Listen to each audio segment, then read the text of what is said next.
এটা স্বীকার করতেই হবে। কাসেম নানতুবি রহমাতুল্লাহ আলাইহি যে কোরবানি দিয়ে দেবন প্রতিষ্ঠা করলেন, আল্লাহ তার কবরটাকে জান্নাতের নূর দিয়ে ভরে দিন। সারা রাত খাটতেন, সারা রাত স্টেশনে কুলির কাজ করতেন, আর সকাল থেকে এলমেদিনের খেদমত করতেন। ছাত্ররা এসেছে দূর থেকে, ছাত্ররা বোঝা তুলে দিয়েছেন ওনার মাথায়। সকাল বেলায় গিয়ে দেখে ওই মানুষটি হুজুরের চেয়ারে বসে আছে, ওনার কাছে তালিম নিতে গিয়েছে। বলছে, হুজুর আপনি রাতে কোথায় ছিলেন? বলছে, রাতে আমি আমার আল্লাহর কাছে ছিলাম, আমাকে প্রশ্ন করো না। লা তাসআলু আন আশিয়াইন তুবদা লাকুম তাসুকুম, এমন বিষয়ে প্রশ্ন করো না যেটা ডিসক্লোজ হলে তুমি ব্যথা পাবা। এই জন্য এই মাদ্রাসাগুলোকে আপনারা লালন পালন করবেন। এই মাদ্রাসাগুলো এখনো দিনকে উচ্চকিত করে যাচ্ছে, ঠিক না ব্যাঠি?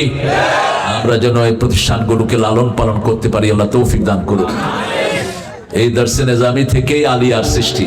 আলিয়া প্রথম প্রিন্সিপাল ছিল খ্রিস্টান, আস্তে আস্তে আমরা এটাকে টেক ওভার করেছি। হাসিনা হিন্দু দিছিল প্রিন্সিপাল, টাঙ্গাইল আলিয়ার প্রিন্সিপাল পাঠাইছে হিন্দু। শেষে আওয়ামী লীগের লোকেরা কয়, তোর একদিন আর আমার একদিন, তুই শুধু মাদ্রাসায় ঢুক, তোর দুটি শেষ।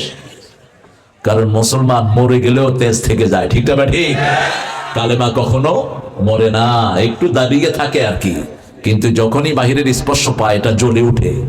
এই জন্য নূরটা ভিতরে রাখবেন। নূর হলো কোরআন। নূরটা কি? কোরআন।